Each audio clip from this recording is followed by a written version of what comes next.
إن الحمد لله نحمده ونستعينه ونستغفره ونعوذ بالله من شرور أنفسنا ومن سيئات أعمالنا من يهده الله فلا مضل له ومن يضلل فلا هادي له وأشهد أن لا إله إلا الله وحده لا شريك له وأشهد أن محمدا عبده ورسوله أما بعد فإن خير الحديث كتاب الله وخير الهدي هدي محمد صلى الله عليه وعلى آله وسلم وشر الأمور محدثاتها وكل محدثة بدعة وكل بدعة ضلالة وكل ضلالة في النار. قال الله تبارك وتعالى واتبع سبيل من أناب إليه. میرے محترم دینی بھائیوں اور قابل احترام اور بہنوں، منہج سلف کے تعلق سے چھٹی چیز یہ ہے کہ توحید کے تعلق سے بعض لوگوں کا لاپرواہی برتنا یہ سلف کا منہج نہیں. لیس من منہج السلف اہمال الکلام فی توحید اللہ تعالی وتقریر ذلك فی النفوس فإنه الأساس الذي يقوم عليه بناء الإسلام في كل أحد. یعنی اللہ کی توحید پر گفتگو سے اور لوگوں کے دلوں میں اس توحید کو ثابت کرنے اور جمانے سے لاپرواہی سلف کا منہج نہیں، اس لیے کہ توحید ہی وہ بنیاد ہے جس پر ہر شخص کی زندگی میں اسلام کی عمارت قائم ہوتی ہے. آج کی اس گفتگو میں اسی عنوان کے تحت ہم دیکھیں گے کہ اسلام میں، دین میں، زندگی میں، سلف کے منہج میں توحید کی کتنی اہمیت ہے، ایمان کی کتنی اہمیت ہے. یہاں یہ بات معلوم ہوئی کہ سلف کا یہ منہج نہیں ہے کہ ایک انسان توحید کے سلسلے میں لاپرواہی برتے ہیں. اور توحید کے بارے میں لاپرواہی کیسے برتی جا سکتی ہے جبکہ دین کی اصل بنیاد ہی توحید ہے.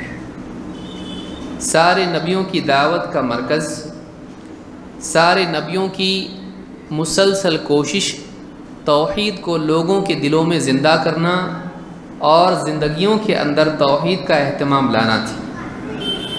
وَلَقَدْ بَعَثْنَا فِي كُلِّ أُمَّةٍ رَسُولًا أَنِ اعْبُدُوا اللَّهَ وَاجْتَنِبُوا الطَّاغُوتَ. اللہ تعالیٰ نے فرمایا ہم نے ہر امت میں نبی اور رسول بھیجا. وَلَقَدْ بَعَثْنَا فِي كُلِّ أُمَّةٍ رَسُولًا، ہم نے ہر امت میں رسول بھیجا اس دعوت کے ساتھ کہ ان اعبدوا اللہ واجتنبوا الطاغوت، کہ اللہ کی عبادت کرو اور طاغوت سے بچتے رہو، یعنی طاغوت کی عبادت سے بچتے رہو. تو سارے نبی اللہ کی عبادت کی دعوت اور طاغوت سے اجتناب، طاغوت سے دور رہنے کی دعوت لے کر آئے. اس اعتبار سے معلوم ہوتا ہے کہ یہ وہ دعوت ہے جو کسی نبی نے چھوڑی نہیں، ہر رسول کی دعوت یہ رہی. یہ ابتدائی دعوت تھی، یہ مرکزی دعوت تھی. اس اعتبار سے سلف نے بھی اسی چیز کا اہتمام کیا جس کا سارے نبیوں نے اہتمام کیا. اس لیے کہ انبیاء بھی ہمارے اسلاف میں سے ہیں، سارے نبی ہمارے سلف، اور اس امت کے سلف صحابہ، تابعین، تبع تابعین، انہوں نے بھی اپنی دعوت میں، اپنی تربیت میں مرکزی عنوان توحید کو رکھا. خود نبی کریم صلی اللہ علیہ وسلم کو آپ دیکھیے، توحید کے سلسلے میں یہاں پر کیا کہا گیا؟ لیس من منہج السلف اہمال الکلام فی توحید اللہ. سلف کا یہ منہج نہیں ہے کہ توحید کے بارے میں بات کرنے کو کمتر سمجھا جائے، اس سلسلے میں لاپرواہی اور کوتاہی کی جائے کہ آدمی توحید پر بات کرے ہی نہیں. اور آج بہت سارے لوگوں کا حال یہ ہے کہ توحید پر گفتگو اگر آپ کریں تو ان کی زبانوں سے بات نکلے گی کہ بھائی توحید توحید کب تک آپ بولو گے، امت کے دوسرے بھی مسائل ہیں. کوئی ایجوکیشن کے سلسلے میں پریشان ہے کہ مسلمان پڑھے لکھے نہیں ہیں، کوئی مسلمانوں کی معاشی حالت کے بارے میں بولنا چاہتا ہے کہ مسلمان فائنینشلی بزنس میں آگے ہونا چاہیے، ترقی کرنا چاہیے. دوسری قوموں سے ٹیکنالوجی میں آگے بڑھنا چاہیے۔ کوئی چاہتا ہے کہ اس پر بات ہو کہ مسلمانوں پر ظلم ہو رہا ہے، اس ظلم سے مسلمانوں کو کیسے نجات ملے۔ کوئی چاہتا ہے کہ مسلمانوں میں بیداری آئے کہ بچیوں کے نکاح نہیں ہو رہے ہیں، وہ نکاح ہونے چاہیے، بچوں کا ایجوکیشن، بچیوں کا نکاح، بیمار اور مسلمانوں کے دوسرے اور کئی مسائل ہیں۔ ہر آدمی جو سماج کی اصلاح کرنا چاہتا ہے وہ ان میں سے کوئی نہ کوئی عنوان لے لیتا ہے اور اس کو لوگوں کے سامنے زیادہ ہائی لائٹ کرتا ہے۔ لیکن اگر آپ اس کے بالعکس نبیوں کو دیکھیں گے، رسولوں کو اگر آپ دیکھیں گے، تو آپ کو ملے گا کہ ان کی دعوت میں سب سے بنیادی بات جس کا خاص اہتمام انہوں نے کیا وہ توحید ہے۔ مثال کے طور پر اللہ کے نبی صلی اللہ علیہ وسلم آپ نے فرمایا بنی الاسلام علی خمس، اسلام کی بنیاد 5 چیزوں پر رکھی گئی ہے۔ شہادت اللہ الہ الا اللہ، اس بات کی گواہی دینا کہ اللہ کے سوا کوئی عبادت کے لائق نہیں، وَأَنَّ مُحَمَّدَ الرَّسُولُ اللَّهِ، اور محمد صلی اللہ علیہ وسلم اللہ کے رسول ہیں، وَإِقَامِ الصَّلَاةِ، اور نماز کا قائم کرنا، وَإِيتَاءِ الزَّكَاةِ، اور زکوٰۃ ادا کرنا، وَالْحَجِّ، اور حج کرنا، وَصَوْمِ رمضان، اور رمضان کے روزے رکھنا ہے۔ اس حدیث میں اگر آپ دیکھیں تو آپ صلی اللہ علیہ وسلم نے 5 چیزوں پر اسلام کی بنیاد قرار دی ہے کہ 5 چیزیں جس پر اسلام کی بنیاد ہے، اور ان 5 چیزوں میں اگر آپ دیکھیں گے تو سب سے پہلا رکن، سب سے پہلی بنیاد 2 چیزیں بتلائی گئی۔ ایک اللہ کی توحید کی گواہی، اور 2 نبی کریم صلی اللہ علیہ وسلم محمد صلی اللہ علیہ وسلم کی رسالت کی گواہی۔ یہ 2 گواہیاں یہ اسلام کا پہلا رکن ہے، یہ بنیادی رکن ہے، اس کے بغیر اسلام کا تصور نہیں۔ لہٰذا زندگی میں اسلام کی بنیاد، جیسے کہ آپ نے یہاں پڑھا کہ توحید کون سی چیز ہے، اس لیے کہ توحید ہی وہ بنیاد ہے جس پر ہر شخص کی زندگی میں اسلام کی عمارت قائم ہوتی ہے۔ توحید کے بغیر، اس بنیادی رکن کے بغیر اسلام کی بنیاد قائم نہیں ہو سکتی ہے، اسلام کی عمارت قائم نہیں ہو سکتی ہے۔ توحید کے بغیر دین کا تصور نہیں ہے۔ لہٰذا آپ صلی اللہ علیہ وسلم نے یہاں پر یہ بتلایا کہ اسلام کی بنیاد 5 چیزوں پر ہے، اور ان 5 چیزوں میں پہلا رکن شہادتین، 2 گواہیاں، اس کو شہادتین کہتے ہیں، پہلا رکن۔ ان دونوں میں بھی توحید اور رسالت، ان میں بھی پہلا رکن کیا ہے؟ شہادتی اللہ الہ الا اللہ، اس بات کی گواہی دینا کہ اللہ کے سوا کوئی عبادت کے لائق نہیں۔ کچھ تو وجہ ہوگی، کچھ تو اہمیت ہوگی جو سب سے پہلے اس کو رکھا گیا ہے۔ اسلام کی اہم ترین، اسلام کے بہت سارے احکام ہیں، اسلام میں بہت ساری چیزیں ہیں، اسلام انسان کی زندگی کے تمام پہلوؤں کو اپنے گھیرے میں لیتا ہے، عبادات ہوں، عقائد ہوں، معاملات ہوں، اخلاقیات ہوں، بزنس، نکاح سے لے کے بیماری، شفا، سارے امور انسان کی زندگی کے اسلام کے دائرے میں آتے ہیں۔ ان میں سے 5 چیزیں بنیادی ہیں، بہت اہم ہیں۔ ان 5 چیزوں میں پہلا کیا ہے؟ ان 5 چیزوں میں سب سے پہلے ذکر کیا جا رہا ہے شہادت اللہ الہ الا اللہ، اس بات کی گواہی دینا کہ اللہ کے سوا کوئی عبادت کے لائق نہیں ہے۔ تو معلوم یہ ہوا کہ دین میں اہم ترین چیز، شروعات اور بدایت جس چیز سے کی جائے وہ کیا ہے؟ توحید، اللہ کی توحید۔ لہٰذا جب یہ دین میں سب سے اہم ہے تو اس کا اہتمام بھی اتنا زیادہ ہونا چاہیے، اور اس کو لوگوں کے ذہنوں میں، ان کے قلوب میں زندہ رکھنے کے لیے اس پر گفتگو بھی اتنی ہونی چاہیے۔ لیکن اگر آپ دیکھیں گے تو لوگوں کی بات چیت آپ دن بھر کی دیکھیں، صبح سے لے کے شام تک آدمی جتنی بات کرتا ہے، گھر میں ہو یا لوگوں کے درمیان بات چیت ہوتی ہے، اس میں توحید پر گفتگو کتنی ہے؟ سماج میں جو بگاڑ ہے، عالمی سطح پر جو بگاڑ ہے، جو مسائل انسانیت کے ہیں ان میں اس مسئلے کو کتنا اہم سمجھا جاتا ہے، توحید کے مسئلے کو۔ توحید میں بگاڑ، اس کے بارے میں آدمی کتنا پریشان ہوتا ہے۔ ایک آدمی شراب پیتا ہے، اس کے بارے میں لوگوں کو احساس ہے کہ برائی ہے، لیکن ایک آدمی شرک کرتا ہے، اس کا احساس کتنا ہے، اس کی گندگی سے کراہت کتنی ہے، اس سے بچانے کا فکر کتنا ہے۔ لہٰذا ایک آدمی شراب پیے، زنا کرے، چوری کرے، مار پیٹ کرے، غنڈہ گردی کرے، سماج ایسے آدمی کو برا مانتا ہے، لیکن ایک آدمی شرک کرتا ہے تو سماج میں اس کا اتنا زیادہ احساس نہیں ہے۔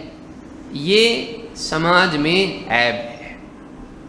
سلف کی زندگی میں ایمان اور توحید سب سے زیادہ اہم چیز تھی، لہٰذا ایک مسلمان کو چاہیے کہ وہ توحید کو سب سے زیادہ اہمیت دے۔ تو یہ حدیث بخاری مسلم کی ہے، جس سے معلوم ہوتا ہے کہ اسلام میں سب سے بنیادی چیز توحید ہے۔ اللہ کے نبی صلی اللہ علیہ وسلم کی زندگی سے اس کو سمجھنے کی کوشش کرتے ہیں۔ عبداللہ ابن عباس رضی اللہ تعالیٰ فرماتے ہیں، لما بعث النبی صلی اللہ علیہ وسلم معاذ بن جبل الى نحو اہل الیمن، جب اللہ کے نبی صلی اللہ علیہ وسلم نے معاذ بن جبل رضی اللہ تعالیٰ عنہ کو یمن کی طرف بھیجا، قال له، آپ نے ان سے کہا، انک تقدم علی قوم من اہل الکتاب، تم ایک ایسی قوم کی طرف جا رہے ہو جو اہل کتاب ہیں، ان کے پاس اللہ کی کتاب کا علم ہے، یہود و نصارہ۔ فَلْيَكُنْ أَوَّلَ مَا تَدْعُوهُمْ إِلَىٰ أَن يُوَحِّدُوا اللَّهَ تَعَالَىٰ، لہٰذا تم سب سے پہلی چیز، اول ما تدعوہم الی، سب سے پہلی چیز جس کی طرف تم ان کو دعوت دو گے وہ کیا ہے؟ الی ان یوحدوا اللہ تعالی، کہ وہ اللہ کی توحید کا اہتمام کریں۔ اہل کتاب ہیں، اللہ کو ماننے والے لوگ ہیں۔ قل یا اہل الکتاب تعالوا الی کلمۃ سواء بیننا وبینکم اللہ نعبد الا اللہ، اے اہل کتاب آؤ اس مشترکہ کلمے کی طرف جو ہمارے تمہارے درمیان برابر ہے، تم بھی مانتے ہو ہم بھی مانتے ہیں، اور وہ کیا ہے؟ اللہ نعبد الا اللہ، وہ یہ کہ ہم اللہ کے سوا کسی کی عبادت نہ کریں۔ تو وہ چیز تم بھی مانتے ہو ہم بھی مانتے ہیں، لیکن ماننے کے باوجود، اس کے باوجود کہ اہل کتاب کے ہاں پہلا کمانڈمنٹ یہی ہے، پہلی چیز یہی ہے جس کو مانتے ہیں کہ اللہ کے سوا کسی کی عبادت نہ کی جائے، پھر بھی ان کو بلاؤ، یعنی ماننے والوں کو بھی توحید کی دعوت دینا، یہ نبی کریم صلی اللہ علیہ وسلم کی سنت سے معلوم ہوتا ہے۔ یہ نہیں کہا وہ تو ایک اللہ کو مانتے ہیں وہ چھوڑ دو، آگے نماز کی دعوت ان کو دو، نہیں، سب سے پہلی چیز جس کی طرف تم ان کو دعوت دو گے وہ ایک اللہ کی توحید کا اہتمام ہے۔ فَإِذَا عَرَفُوا ذَلِكَ، جب وہ اس کو سمجھ لیں، اس کو اچھی طرح سے پہچان لیں، توحید کو، اس حکم کو صحیح طور سے وہ سمجھ لیں، اس کی معرفت ان کو ہو جائے، فَأَخْبِرْهُمْ، انہیں بتاؤ، أَنَّ اللَّهَ قَدْ فَرَضَ عَلَيْهِمْ 5 صلوات فی یومہم ولیلتہم، انہیں بتاؤ کہ اللہ تعالیٰ نے ان پر فرض کیا ہے، کیا فرض کیا ہے؟ 5 نمازوں کو، ان کے دن میں اور رات میں، دن رات میں 5 نمازیں ان پر فرض ہیں، یہ ان کو بتانا۔ کب؟ فَإِذَا عَرَفُوا ذَلِكَ، جب وہ توحید کو سمجھ لیں تب جا کر ان کو نماز کے بارے میں بتلانا، ٹھیک ہے؟ فَإِذَا صَلُّوا، جب وہ نماز پڑھنے لگ جائیں، فَأَخْبِرْهُمْ، تو انہیں یہ بتاؤ کہ أَنَّ اللَّهَ افْتَرَضَ عَلَيْهِمْ زَكَاةً فِي أَمْوَالِهِمْ، کہ اللہ تعالیٰ نے ان کے مالوں میں زکوٰۃ فرض کی ہے، تُؤْخَذُ مِنْ غَنِيِّهِمْ، ان کے غنی سے وہ لی جائے گی، ان کے مالدار سے وہ لی جائے گی، فَتُرَدُّ عَلَى فَقِيرِهِمْ، اور ان کے فقیر پر، محتاج پر، غریب پر لوٹائی جائے گی۔ فَإِذَا أَقَرُّوا بِذَلِكَ، جب وہ اس کو بھی مان لیں، اس کا بھی اقرار کر لیں، اس کو بھی تسلیم کر لیں، فخذ منہم، تو ان سے وہ زکوٰۃ لو، وتوقع کرائم اموال الناس، اور لوگوں کے بہترین مال زکوٰۃ میں لینے سے بچنا۔ مال کی 3 قسمیں ہوتی ہیں، بہترین مال، گھٹیا مال اور درمیانی مال۔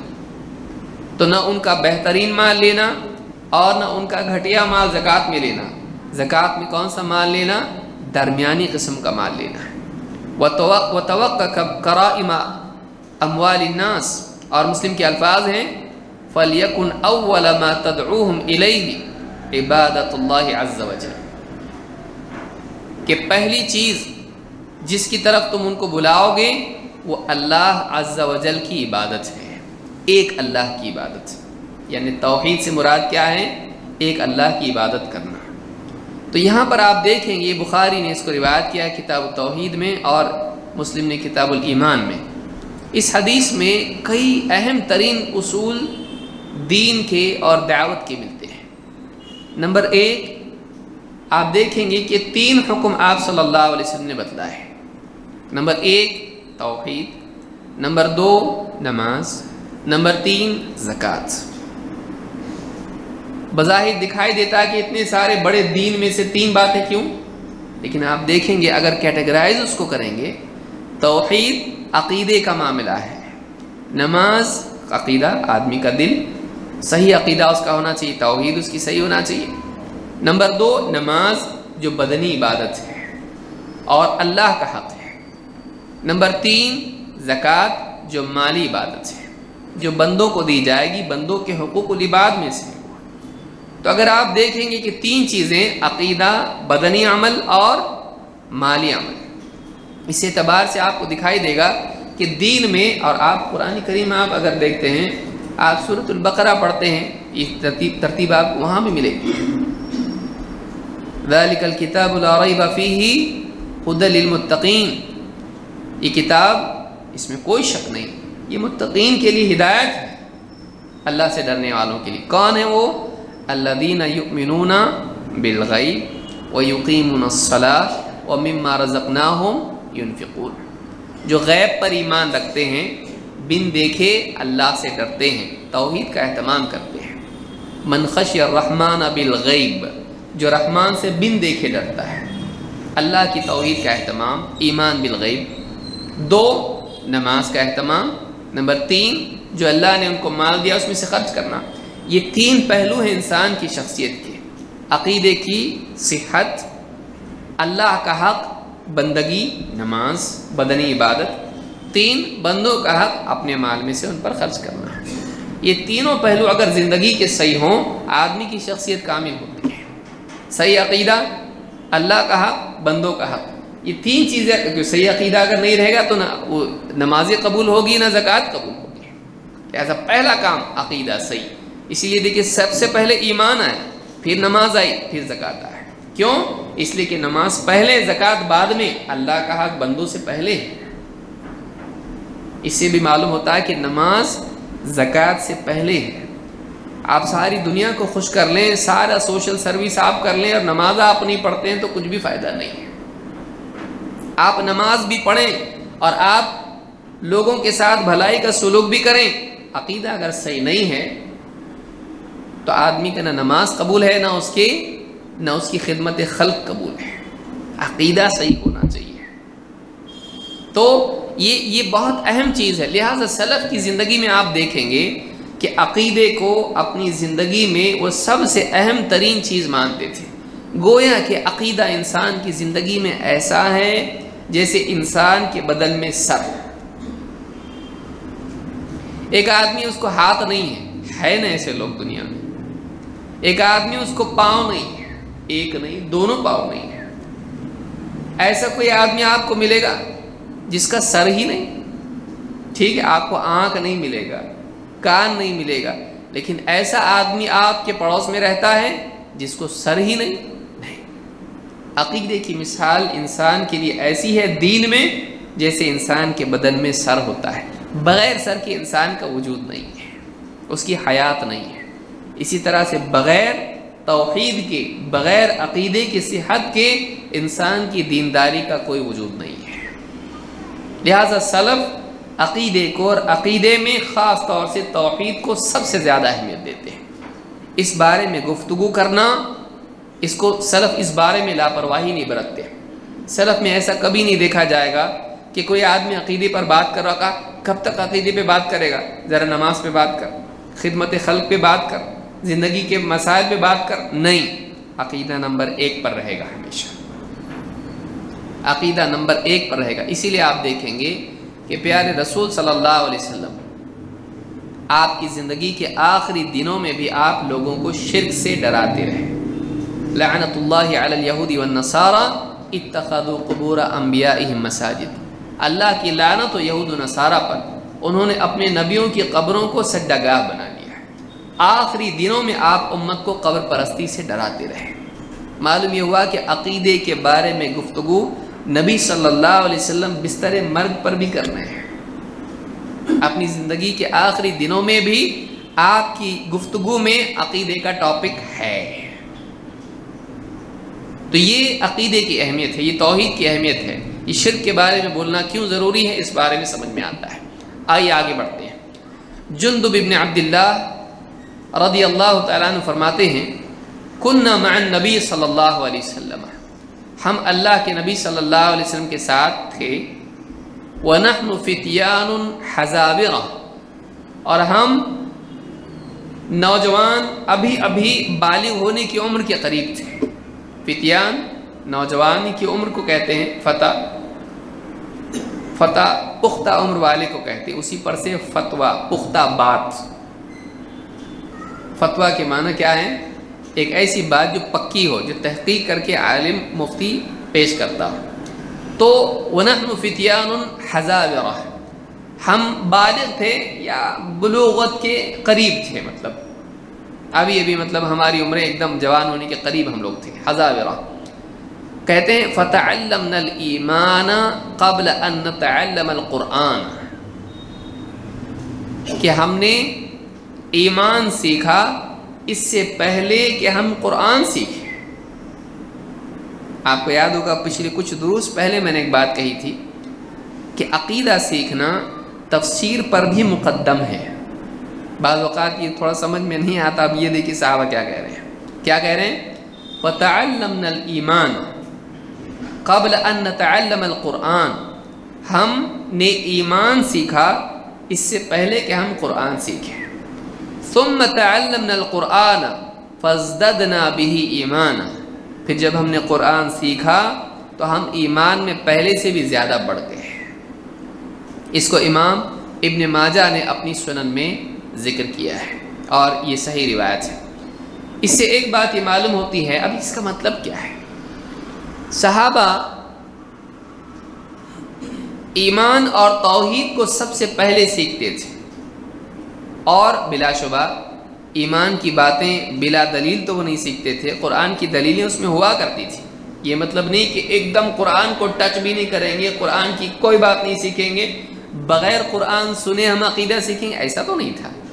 اللہ کے نبی صلی اللہ علیہ وسلم کو قرآن بھی سکھاتے تھے، لیکن ایک ہوتا ہے کسی عنوان کے تحت اس کی دلیل قرآن سے دیکھنا، ایک ہوتا ہے کہ تفصیل سے تفسیر پڑھتے چلے جانا اور اس کے باریکیاں، اس کے احکام اور اس کے اندر سے جتنے استنباط کیے جاتے ہیں وہ سب سیکھنا۔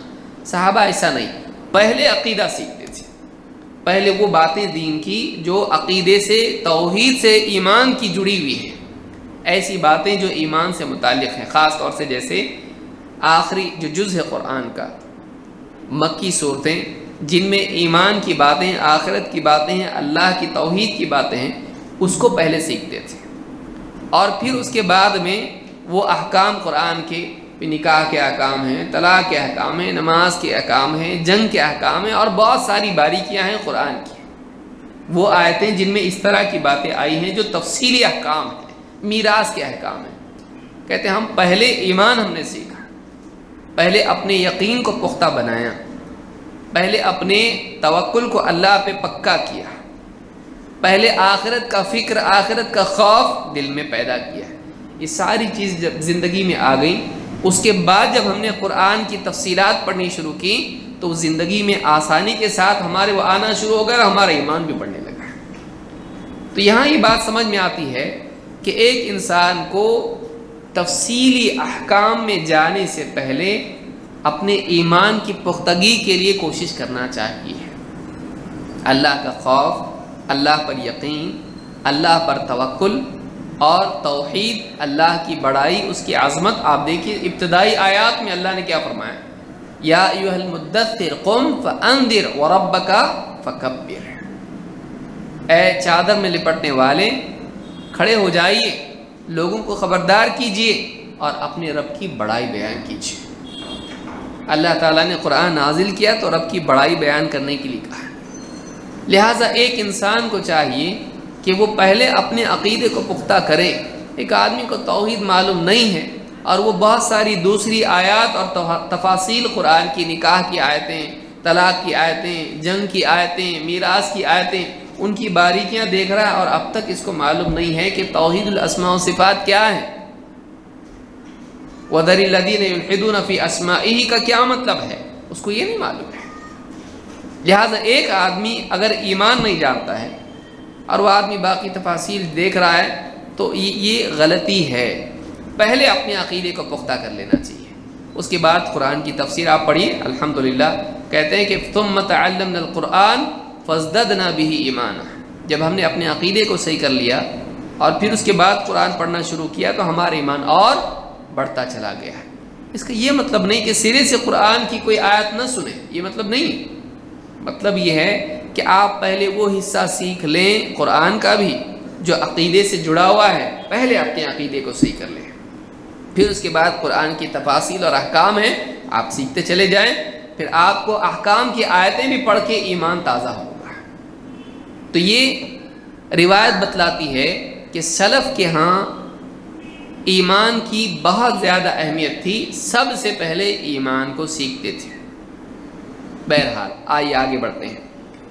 ابن رجب رحمہ اللہ فرماتے ہیں، اخوانی، میرے بھائیوں، اخوانی اجتہدوا اليوم فی تحقیق التوحید، میرے بھائیوں آج توحید کی تحقیق میں، اس کی پختگی میں اور اس کے حق ادا کرنے میں کوشش کرو۔ فَإِنَّهُ لَا يُوصِلُ إِلَى اللَّهِ سِوَاهُ، اس لیے کہ اللہ تک توحید کے سوا کوئی چیز پہنچاتی نہیں ہے۔ اللہ سے جوڑنے والی چیز توحید کے سوا اور کوئی نہیں۔ وَاحْرِصُوا عَلَى الْقِيَامِ بِحُقُوقِهِ، اور اس بات کی حرص کرو کہ اللہ تعالیٰ کے حقوق یا توحید کے تعلق سے جو حقوق اللہ کے ہم پر ہیں، ان حقوق کی ادائیگی کے لیے ہم قائم ہوں یا ان کا اہتمام ہم کریں۔ فَإِنَّهُ لَا يُنْجِي مِنْ عَذَابِ اللَّهِ إِلَّا إِيَّاهُ، اس لیے کہ اللہ تعالیٰ کے عذاب سے توحید کے سوا کوئی چیز نجات نہیں دلاتی ہے۔ کیا کہہ رہے ہیں میرے بھائیوں؟ اجتہدوا اليوم فی تحقیق التوحید، آج کا دن ہے توحید کی تحقیق، یعنی توحید کا حق ادا کرنے اور اس کو صحیح کرنے کی کوشش کرو، اس لیے کہ اللہ تعالیٰ تک توحید کے سوا کوئی چیز نہیں پہنچا سکتی۔ تم چاہتے ہو مجاہدہ کر رہے ہو، کوئی آدمی نماز میں مجاہدہ کر رہا ہے، کوئی آدمی کسی اور کام میں مجاہدہ کر رہا ہے، الحمدللہ، لیکن توحید کا اہتمام زندگی میں نہیں ہے، تیری عبادتیں برباد ہو جائیں گی۔ اگر تو شرک میں پڑا ہوا ہے تو نیک اعمال میں مجاہدہ کر رہا ہے، وہ نیک اعمال ضائع ہو جائیں گے اگر تیرے پاس توحید نہیں۔ سب سے پہلا مجاہدہ توحید کی صحت میں ہونا چاہیے۔ اجتہدوا اليوم فی تحقیق التوحید فإنه لا يوصل إلى الله سواه، معلوم یہ ہوا کہ آدمی بہت سارے کام کر کے اللہ تک پہنچنا چاہتا ہے، اس کو خوش کرنا چاہتا ہے۔ ان میں سب سے بڑا کام جس کے ذریعے اللہ تک پہنچا جائے وہ توحید ہے، عقیدے کی صحت، عقیدے کی ستھرائی۔ اور کہتے ہیں وَاحْرِصُوا عَلَى الْقِيَامِ بِحُقُوقِهِ، اور اللہ تعالیٰ کے حقوق یا توحید کا حق ادا کرنے کے اہتمام کی حرص کرو۔ فَإِنَّهُ لَا يُنْجِي مِنْ عَذَابِ اللَّهِ إِلَّا إِيَّاهُ، اس لیے کہ اللہ تعالیٰ کے عذاب سے توحید کے سوا کوئی چیز بچانے والی نہیں۔ آپ جانتے ہیں قرآن کریم میں جیسے اللہ تعالیٰ نے فرمایا رُبَّمَا يَوَدُّ الَّذِينَ كَفَرُوا لَوْ كَانُوا مُسْلِمِينَ، ایک وقت آئے گا کہ انکار کرنے والے، کفر کرنے والے یہ تمنا کریں گے کہ کاش ہم مسلم ہوتے ہیں۔ اس آیت کی تفسیر اگر آپ دیکھیں، تفسیر ابن کثیر دیکھیں یا دوسری تفاسیر آپ دیکھیں، امام طبرانی اور دوسرے محدثین نے روایت نقل کی، ابن ابی عاصم وغیرہ نے بھی، کہ اہل ایمان، اہل توحید، بعض اہل توحید گناہوں کی وجہ سے جہنم میں جائیں گے۔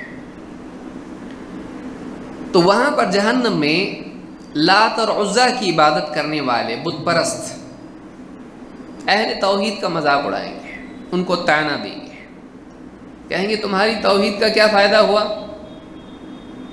ہم جہنم میں آ گئے تو ہمارے ساتھ تم بھی تو آ گئے۔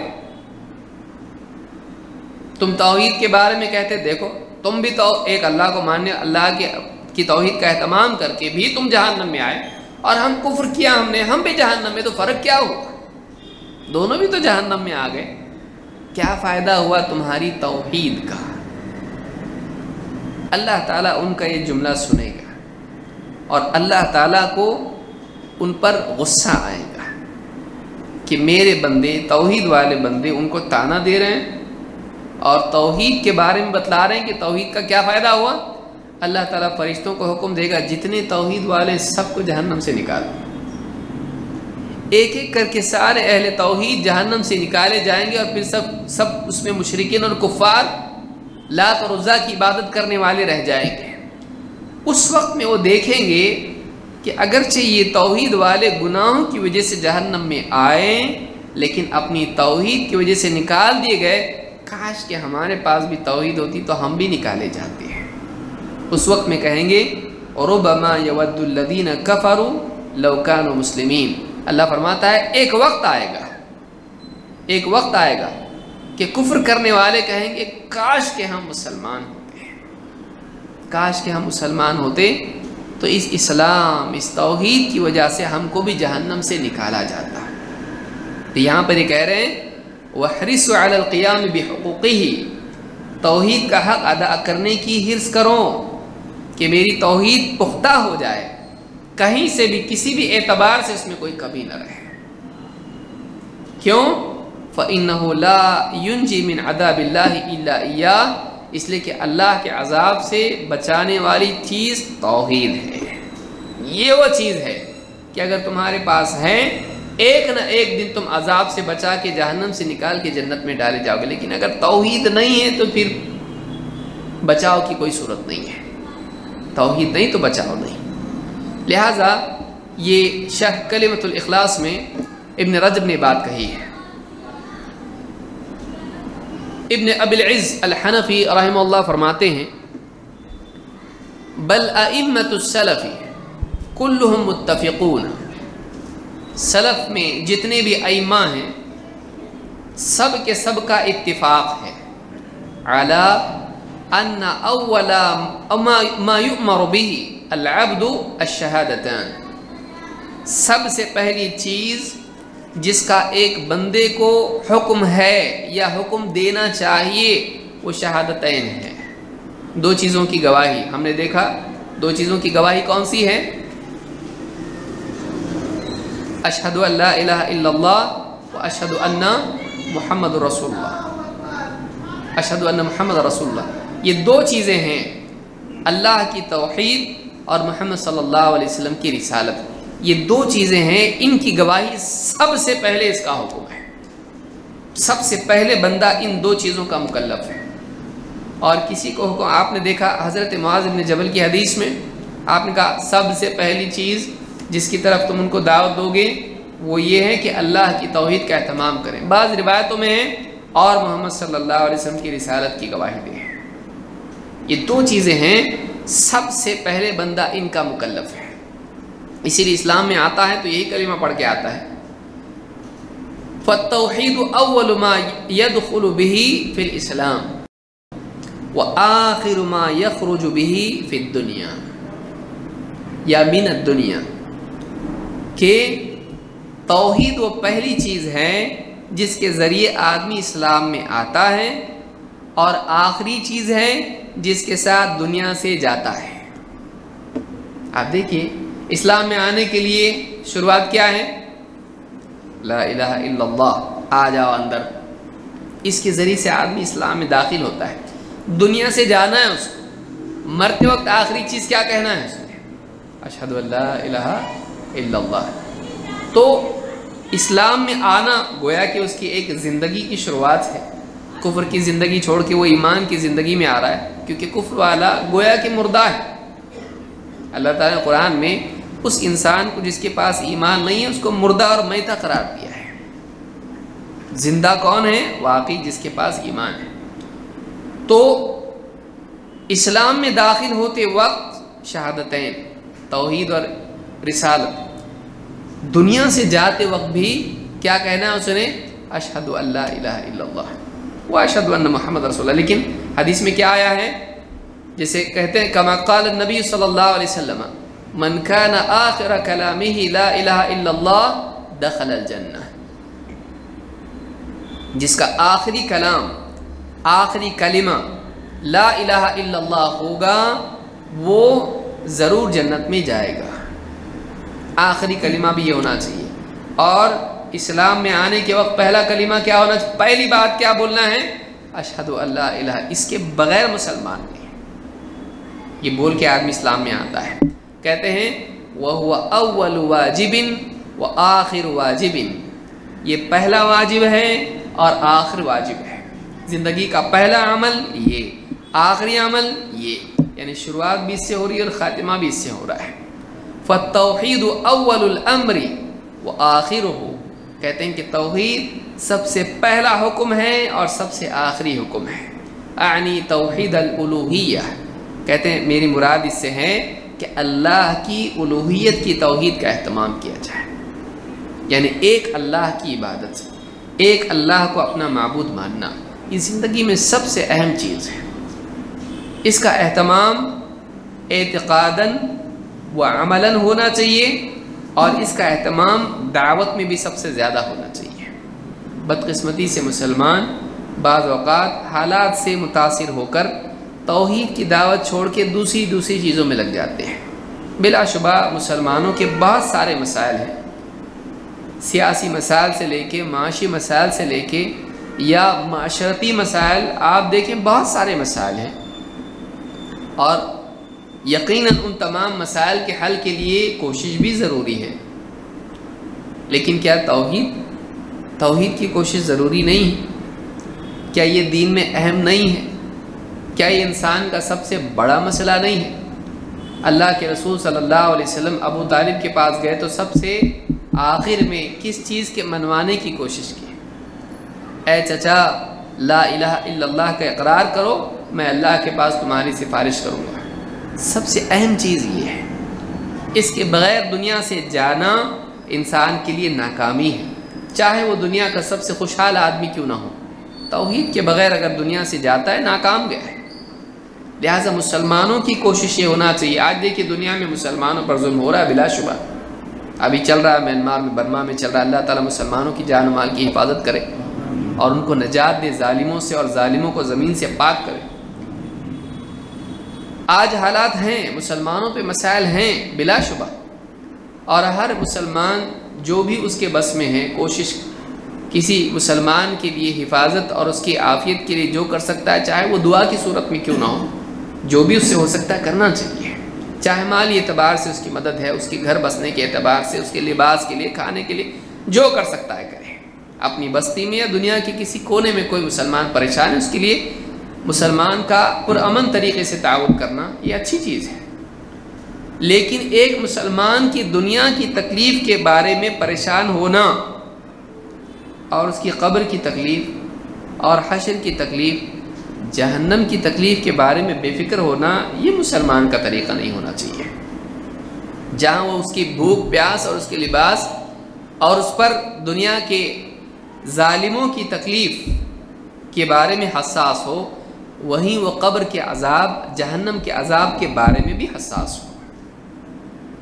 دنیا کا عذاب، دنیا کا ظلم چھوٹی چیز ہے، دنیا میں وہ بڑا دکھائی دیتا ہے، بلا شبہ ایک اعتبار سے وہ بڑی ہے، لیکن اگر آپ اس کو جہنم سے جوڑ کے دیکھیں تو وہ اتنی بڑی نہیں دکھائی دیتی ہے۔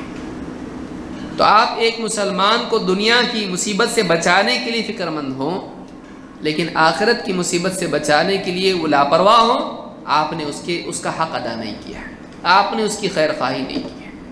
یہ ایسے ہی ہے جیسے ایک آدمی مر رہا ہو اور آپ اس کو دوا پلانے کی فکر کریں، لیکن وہ شرک میں ہے، اس کو کلمہ پڑھانے کی فکر نہ کریں، تو آپ نے اس کی خیر خواہی نہیں کی ہے۔ آپ کا بھائی ہے، آپ کا فلاں رشتہ دار ہے، آپ کے دادا ہیں، نانا ہیں، ان کی موت ہو رہی ہے اور شرک میں جیے ہیں، اگر آپ اس وقت میں ان کو دوا پلانے کی فکر کر رہے ہیں لیکن ان کو توحید پر لانے کی فکر نہیں کر رہے ہیں، تو آپ نے حق ادا نہیں کیا، آپ ان کا بھلا نہیں چاہتے، آپ دنیا کی تکلیف سے ان کو بچانا چاہتے ہیں، جہنم کی تکلیف سے آپ نہیں بچانا چاہتے۔ اور وجہ کیا ہے؟ آپ کی اپنی نگاہ میں اس بات کی علامت ہے کہ آپ کی نگاہ میں واقعی جہنم کا عذاب اتنا بڑا نہیں جتنا دنیا کی تکلیف ہے، اگر ہوتا تو آپ اس پر زیادہ توجہ دیتے ہیں۔ لہذا جہاں پر مسلمانوں کے لیے دنیا میں کئی اور مسائل ہیں، وہیں ایک مرکزی سب سے بڑا مسئلہ عقیدے کا مسئلہ ہے۔ اس مسئلے کو حل کیے بغیر آپ دوسرے مسائل میں پھنسے رہیں، یہ نادانی ہے۔ ان کو بھی حل کرنا چاہیے، یہ نہیں کہ آپ ان کو بھی چھوڑ دیں، لیکن آپ ان کی وجہ سے ان لوگوں کو بیوقوف اور ان لوگوں کو غلط کہیں جو ان کے عقائد کی اصلاح کر رہے ہیں، یہ غلط ہے۔ مختلف شعبے ہیں، کوئی آدمی لگا ہوا ہے مسلمانوں کے ایجوکیشن کے میدان میں، اچھی بات ہے، کوئی مسلمانوں کے لیے فلاحی کام کر رہا ہے، غربا فقراء میں کھانا پینا تقسیم کر رہا ہے، لباس تقسیم کر رہا ہے، بہت اچھی بات ہے۔ کوئی آدمی ہے جو مسلمانوں کو دین سکھا رہا ہے، اس میں کوئی قرآن پڑھا رہا ہے، کوئی ان کو عقیدہ سکھا رہا ہے، کوئی کچھ اور بتا رہا ہے۔ اب آپ یہ کہیں کہ دیکھو بھائی، یہ لوگ جو لوگوں کو بھوک پیاس کے لیے بھاگ دوڑ کر رہے ہیں، ان کو کپڑے پہنانے کی کوشش کریں، اصل کام تو یہ ہے، یہ کیا بیٹھ کے مسجدوں میں بیان کر رہے ہیں ان کے عقیدے کے بارے میں، یہ کیا عقیدے میں پڑے ہوئے ہیں، لوگ بھوکے مر رہے ہیں اور آپ عقیدے کی بات کر رہے ہو۔ یہ جہالت ہے، یہ ظلم ہے، یہ ناقدری ہے، یہ بے دینی ہے۔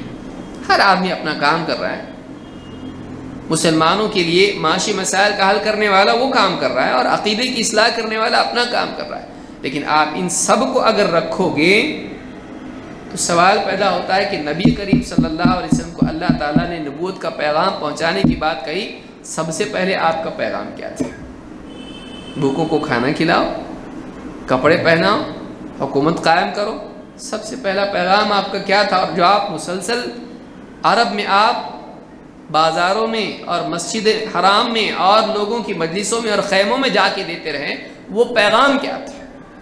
ضمنی باتیں اور بہت ساری تھیں، مرکزی بات کیا تھی؟ یا ایھا الناس قولوا لا الہ الا اللہ تفلحوا، اے لوگو لا الہ الا اللہ کا اہتمام کرو، تم کامیاب ہو جاؤ گے، یہ مرکزی دعوت ہے۔ تو اگر آپ ساری چیزیں ساتھ میں رکھیں، اس ڈھیر پر رکھنے والی چیز کیا ہوگی؟ توحید کی دعوت۔ آپ اس کو کمتر نہیں بتا سکتے۔ وہ آدمی جو امت کے عقائد کے بگاڑ کی اصلاح کی کوشش کر رہا ہے، وہ اس سے لاکھ درجہ بہتر ہے جو ان کی بھوک پیاس مٹانے کی کوشش کر رہا ہے، لاکھ درجہ بہتر ہے، اگرچہ وہ بھی اچھا ہے، لیکن یہاں پر اگر آپ کمپیریزن کرو گے تو یہ آدمی دنیا کا مسئلہ حل کر رہا ہے اور وہ اس کی آخرت کی ہمیشہ کی زندگی کا مسئلہ حل کر رہا ہے۔ دونوں بھی اچھے ہیں، لیکن ترجیح اس کو دی جائے گی۔ لہٰذا کبھی اس جہالت میں مبتلا نہ ہوں کہ آپ کہیں کہ یار یہ اتنے سارے مسائل یہ چھوڑ کے تم لوگ عقیدہ کرتے ہو، بس نا اب کب تک عقیدہ؟ کوئی آدمی آپ سے کہے کہ کل کھانا کھایا تھا نا تو نے، بس نا اب کب تک کھایا کہ کتنے سال سے کھا رہا تھا؟ روزانہ لگتا ہے بھائی، روزانہ کی ضرورت ہے۔ سانس ہمیشہ کل سے لیا نا، اب اتنے دن بھر لیا نا، کل سانس آج مت لے، مر جاؤں گا میں۔ ایسے عقیدہ اور توحید آپ جب تک اس کو ہر سانس کے ساتھ لازم نہیں سمجھتے، آپ نے کچھ نہیں سمجھا۔ اگر آپ توحید کو ہر سانس کے ساتھ لازم نہیں سمجھتے، آپ بتائیے نماز 5 ٹائم کی فرض ہے، روزہ رمضان کا 1 مہینہ ہے فرض ہے، حج زندگی میں 1 بار فرض ہے، زکوٰۃ سال کے 1 بار زکوٰۃ فرض ہے، اور توحید دن میں کتنے ٹائم فرض ہے؟ سوچیے توحید کتنی مرتبہ فرض ہے۔ چھٹی آپ بول سکتے چلو بھائی نماز ہو گئی، ظہر کی ہو گئی، اب عصر تک چھٹی ہے نا، اب آپ پہ نماز فرض نہیں ہو گئی، آپ کی ظہر فجر ہو گئی، ظہر تک آپ کو چھٹی، زکوٰۃ آپ نے دی اگلے سال تک چھٹی، حج آپ نے کیا چھٹی، رمضان کے روزے ہو گئے، اب آپ پہ روزہ فرض نہیں ہے، اگلے سال آپ ہے، اگلے سال تک آپ پہ روزہ نہیں ہے۔ لیکن آپ بول سکتے چلو بھائی میں نے توحید آج کر لیا صبح میں، اب دن بھر بغیر توحید کے چلے گا؟ دن بھر آپ پہ ہر لمحہ توحید فرض ہے، آپ پہ ہر لمحہ توحید فرض ہے۔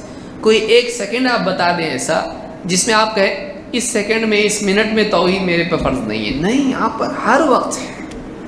اس سے عقیدے کی اہمیت آپ کو معلوم ہوگی۔ لہٰذا توحید کے تعلق سے لاپرواہی برتنا اور اپنی زندگی میں اس کو لانے کے بارے میں، دوسروں کی زندگی میں، دوسروں کے دلوں میں اس کو بسانے اور اس کا بیج بونے کی کوشش کو چھوڑنے یا اس بارے میں لاپرواہی کرنا، یہ سلف کا طریقہ نہیں ہے۔ آپ دیکھیے اللہ کے نبی صلی اللہ علیہ وسلم عبداللہ ابن عباس کو اپنے ساتھ سوار کیا آپ نے، اور آپ کیا کہہ رہے ہیں؟ اے بیٹے کچھ کلمات سکھاتا ہوں، ان کا اہتمام کرنا۔ توحید سکھا رہے ہیں بچے کو، اپنے ساتھ سوار کر کے احفظ اللہ احفظ اللہ تجدہ تجاہ، بچے کو سکھا رہے ہیں اللہ کی حفاظت کر، اللہ تیری حفاظت کرے گا، اللہ کی حفاظت کر، یعنی اللہ کے اوامر کی حفاظت کر، اللہ کو تو اپنے سامنے پائے گا۔ عقیدہ سکھا رہے ہیں۔ لہٰذا ایک انسان کو چاہیے کہ اپنی اولاد کے سلسلے میں، اپنی بیوی کے سلسلے میں، اپنے گھر والے، اپنے رشتہ دار، دوست احباب، ان کے بارے میں عقیدے کی گفتگو کرنے کے بارے میں لاپرواہی نہ برتے۔ کیا بار بار توحید؟ نہیں، کبھی نہیں کرے۔ کیوں؟ بار بار ہی توحید ہے، ٹھیک ہے، دوسرے احکام، دوسری باتیں بھی آپ کریں، توحید کو چھوڑنا مسلمان کی شان نہیں ہے، توحید کو چھوڑنا مسلمان کی شان نہیں ہے۔ اس لیے آپ قرآن کریم کی صورتیں دیکھیے، کوئی ایک صورت بتائی جس میں اللہ تعالیٰ نے اپنے بارے میں توحید کی طرف اشارہ یا صراحت اس میں نہ ہو۔ سارے قرآن، سارے نبیوں کی دعوت، سارے دین کا مقصود اللہ تعالیٰ کی توحید ہے۔ وَمَا خَلَقْتُ الْجِنَّ وَالْإِنسَ إِلَّا لِيَعْبُدُونَ، میں نے جنات اور انسانوں کو اپنی عبادت کے لیے پیدا کیا ہے۔ ان کی تخلیق کا مقصد اللہ کی عبادت ہے، ایک اللہ کی عبادت، توحید، لہٰذا اس کا اہتمام ہو۔ تو یہ چیز ہم نے سیکھی کہ توحید، اللہ کی توحید پر گفتگو سے اور لوگوں کے دلوں میں اس توحید کو ثابت کرنے اور جمانے سے لاپرواہی سلف کا منہج نہیں، اس لیے کہ توحید ہی وہ بنیاد ہے جس پر ہر شخص کی زندگی میں اسلام کی عمارت قائم ہوتی ہے۔ آگے ہم لوگ بڑھتے ہیں۔ نمبر 7، رسول صلی اللہ علیہ وسلم کی تعظیم میں غلو۔ 7ویں چیز اور غلطی منہج کے بارے میں یہ ہے کہ ایک انسان نبی صلی اللہ علیہ وسلم کے بارے میں غلو کرنے لگے ہے، آپ کی شان میں غلو کرے۔ سلف کا منہج یہ نہیں ہے،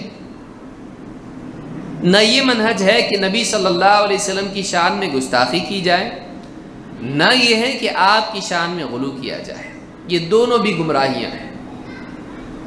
سلف کا منہج یہ ہے کہ نبی کریم صلی اللہ علیہ وسلم کا احترام کیا جائے اور آپ کو آپ کے اصل مقام، جس کو آپ عبدیت اور رسالت کہیں، اس مقام سے آپ کو اوپر بھی نہ اٹھایا جائے، آپ کو عبودیت سے ربوبیت کے مقام پر نہ رکھا جائے، نہ آپ کو رسالت سے گھٹا کر عام انسان بنایا جائے، نہ آپ کو بندے سے اوپر اٹھا کر اللہ تعالیٰ کے مقام پر پہنچا دیا جائے، دونوں بھی گمراہیاں ہیں۔ اسی لیے ہم تحیات میں کیا پڑھتے ہیں؟ وَأَشْهَدُ أَنَّ مُحَمَّدًا عَبْدُهُ وَرَسُولُهُ۔ اس سے پہلے کیا کہتے ہیں؟ اشہد ان لا الہ الا اللہ۔ بعض روایتوں میں وحدہ لا شریک لہ بھی ہے۔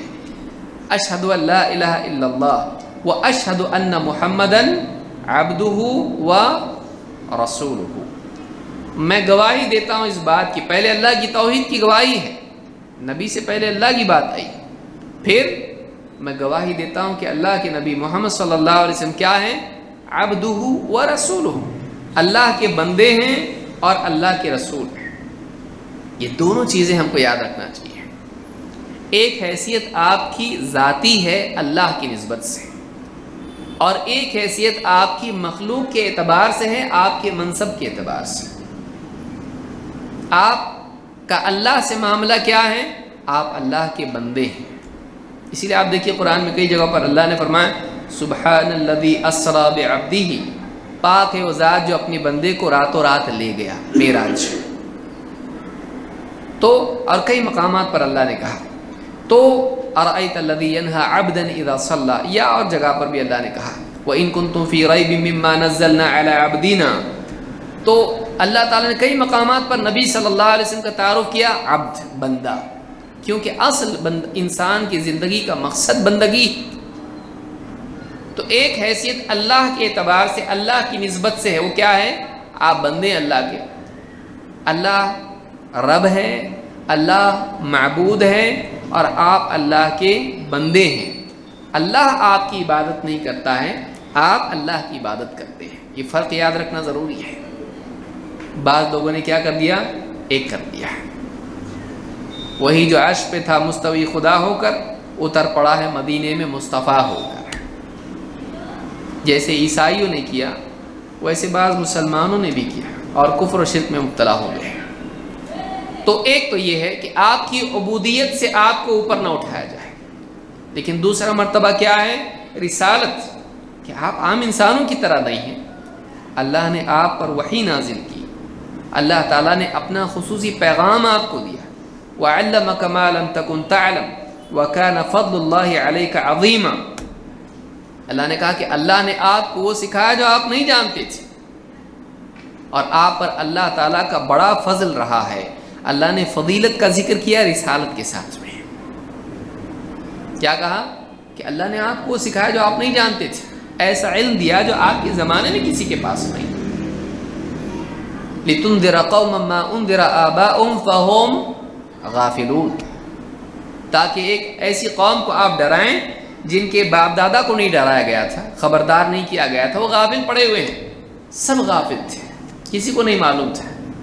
اللہ نے سارے بندوں میں سے، انسانیت گمراہی کے اندھیروں میں پڑی ہوئی تھی، ساری انسانیت میں سے اللہ تعالیٰ نے محمد رسول اللہ صلی اللہ علیہ وسلم کو چنا، اور آپ کو وہ علم دیا جو کسی کے پاس نہیں تھا۔ اقرأ بسم ربک الذی خلق، خلق الانسان من علق، اقرأ وربک الاکرم الذی علم بالقلم، علم الانسان ما لم يعلم۔ انسان کو سکھایا جو نہیں جانتا تھا، جس میں آپ خود شریک ہیں۔ آپ کو اللہ نے وہ سکھایا جو آپ نہیں جانتے تھے۔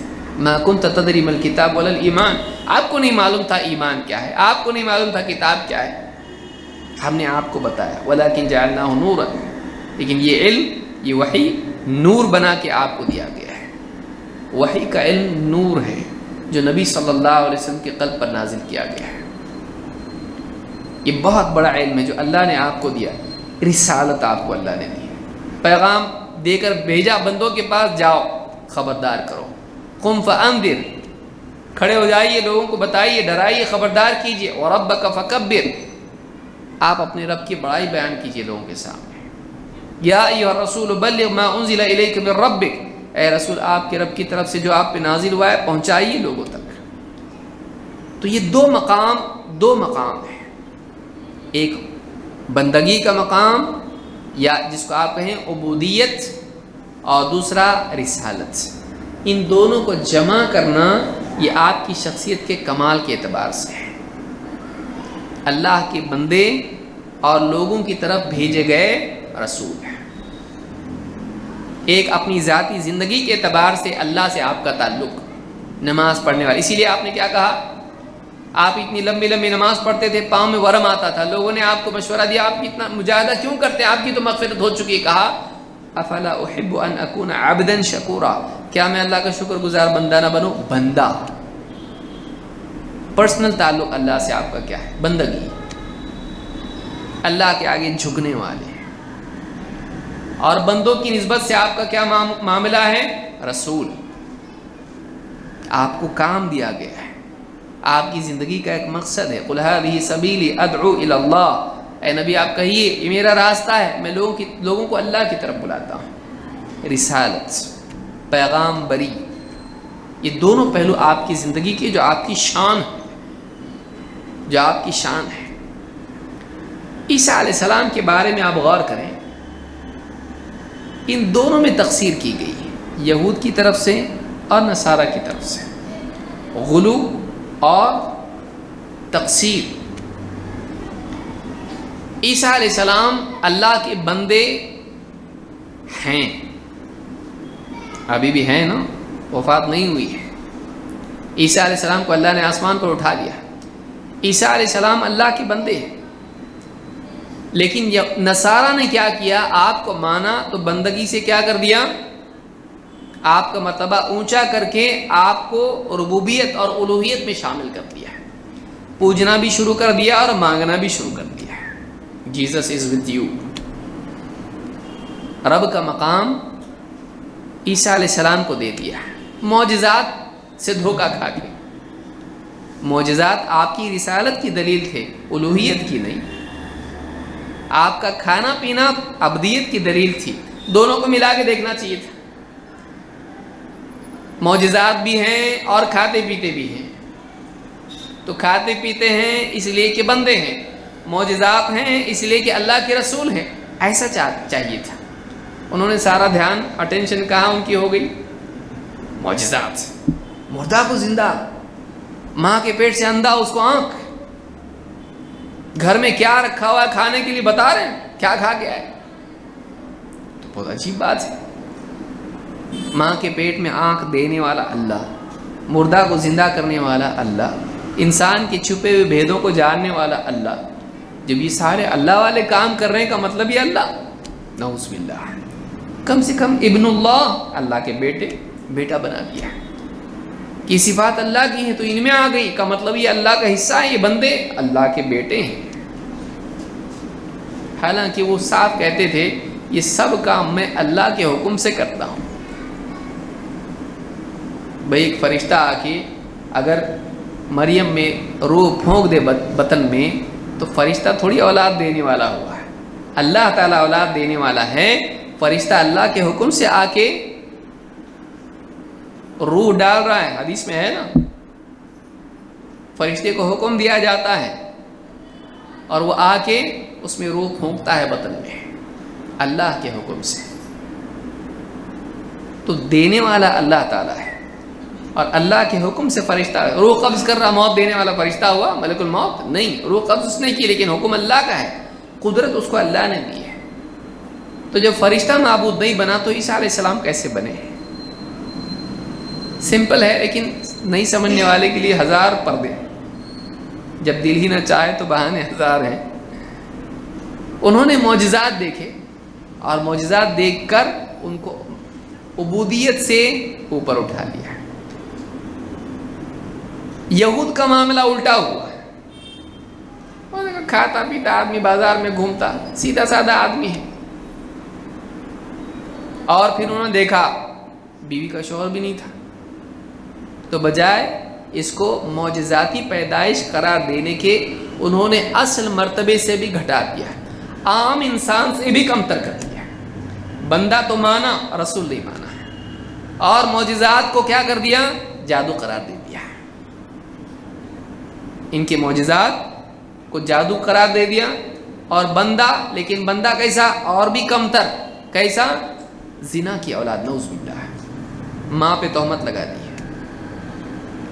تو یہود نے اصل ابدیت سے بھی گھٹا کر رسالت کا بھی انکار کر دیا, اور نصارہ نے ابدیت سے بڑھا کر رسول سے اوپر اللہ کا مقام دے دیا ہے. دونوں پرابلم ہیں. دونوں بھی مصیبت ہے، ان کے بیچ میں ایک راستہ ہے، نہ دائیں نہ بائیں، سیدھا سامنے.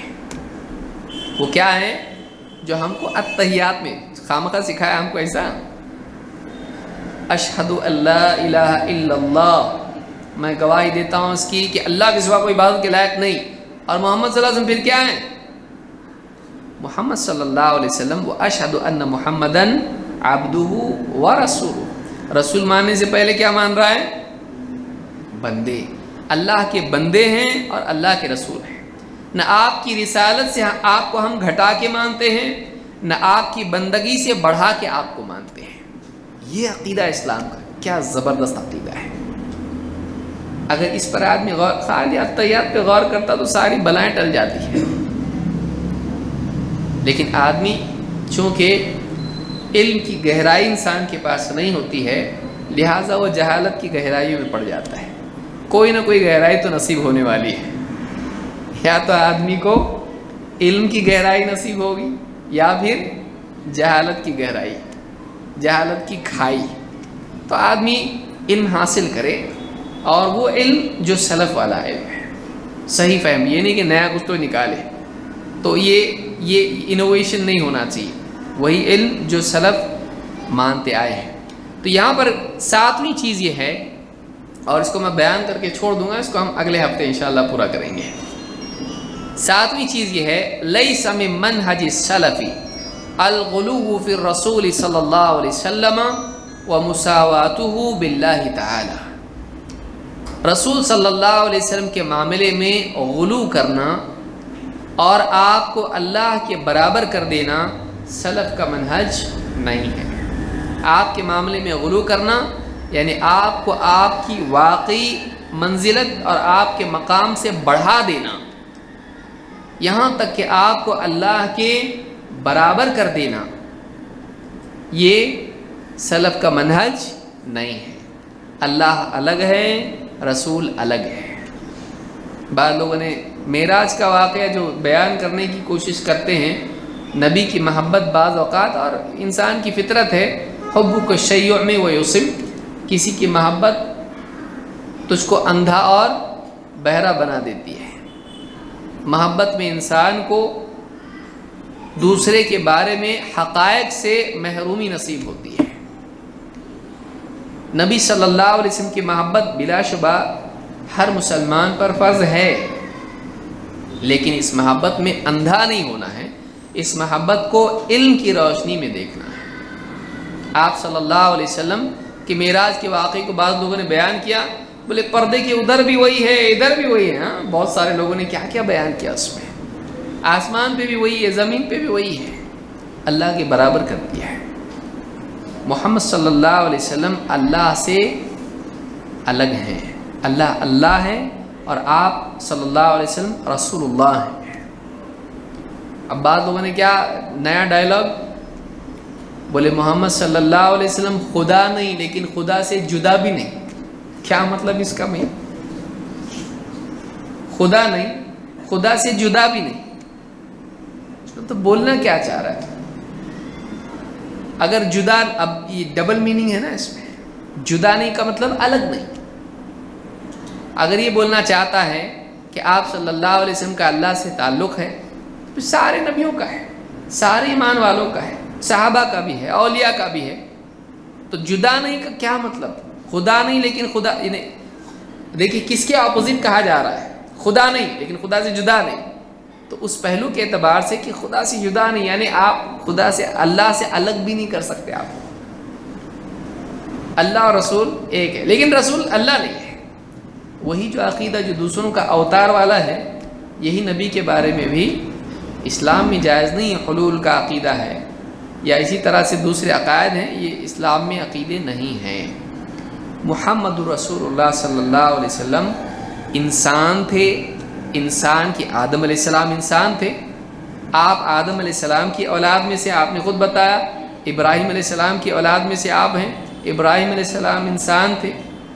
تو آپ انسان تھے، اللہ کے بندے تھے، اور ربوبیت کا کوئی حساب میں نہیں ہے، الوہیت کا کوئی حساب میں نہیں ہے.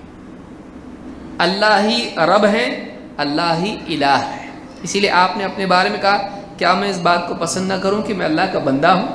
یعنی آپ صلی اللہ علیہ وسلم کو بندگی پسند تھی، آپ اللہ کے بندے تھے ہر اعتبار سے، ظاہراً و باطناً۔ لہٰذا اس معاملے میں غلو کرنا غلط ہے، اور انشاءاللہ اگلے ہفتے میں اس کی تفصیل ہم دیکھیں گے کہ اس کا کیا مطلب ہے، کہ سلف کا منہج یہ ہے کہ نبی صلی اللہ علیہ وسلم کے بارے میں غلو نہ کیا جائے۔ اقول ھذا واستغفر اللہ لی ولکم۔